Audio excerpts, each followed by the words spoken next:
Um, I'm like in my last 30 minutes here before I drive out to go walk blocks. And I was watching Sam Seder.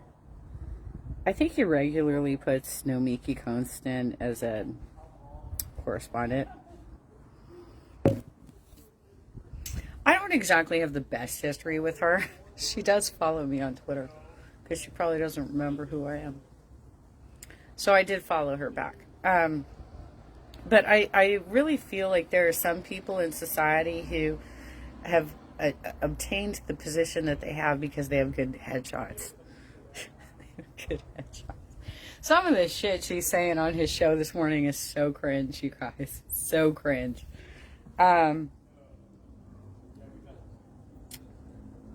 She was pushing the lizard people bullshit.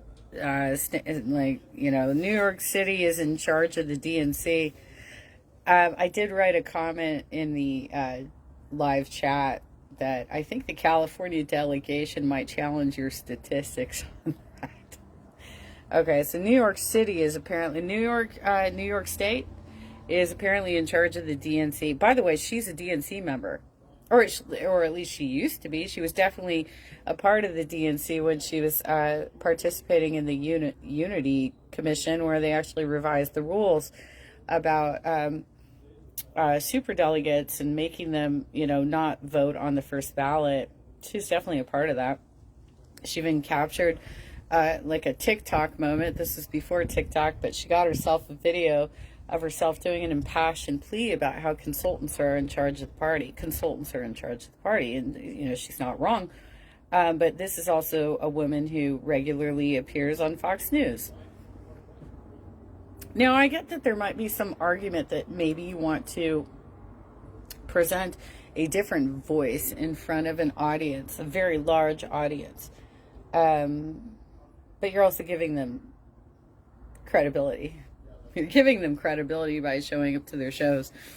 So she regularly does Fox News, and there are other people within our progressive community that I've watched get so excited that they got invited onto Fox News. Ryan Skolnick is one of them. He claimed that he has claimed for years that he's an advocate for Medicare for all.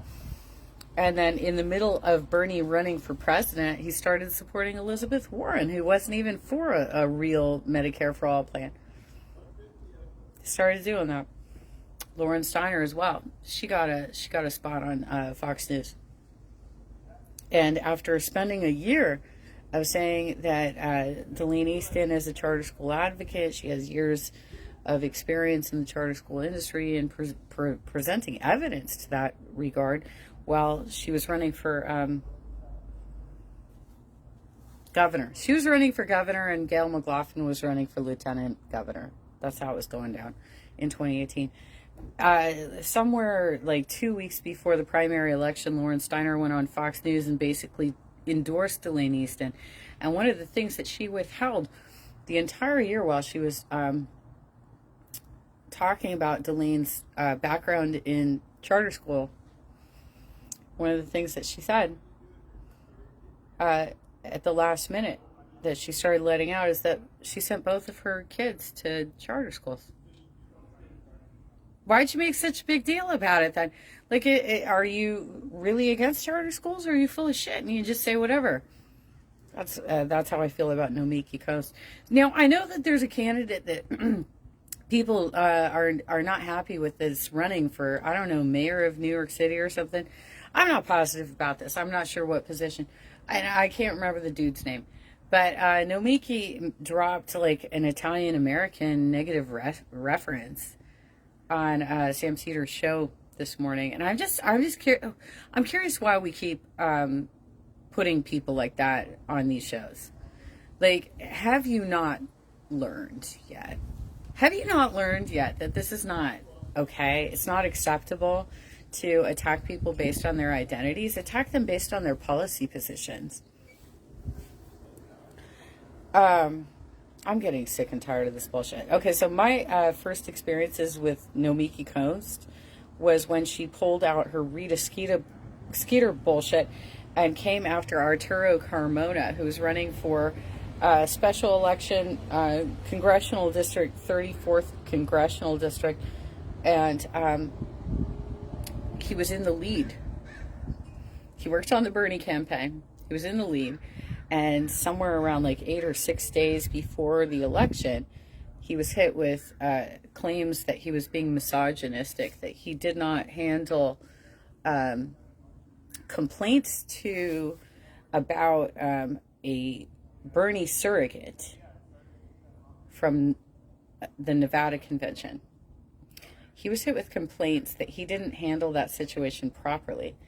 And this dropped in LA Times. So he was hit with, and Nomiki ended up doing a live stream interview with his accuser, Marcia Mendieta, like 6 days before the special election. Dude was in the lead. The Green folks picked up on this and circulated it like crazy. So this was Kenneth Mejia,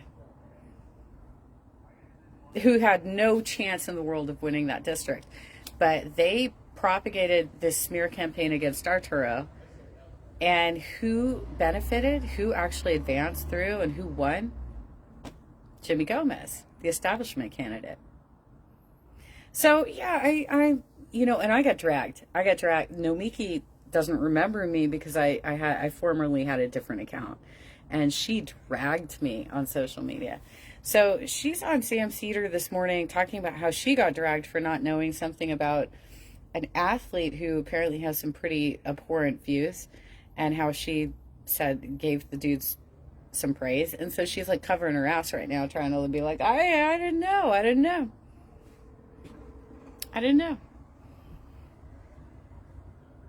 I'm going to be walking blocks again today because I do real work, bitches. I don't like just show up on these shows and spout off really bad opinions and convince people that it's okay to make fun of you for your identity.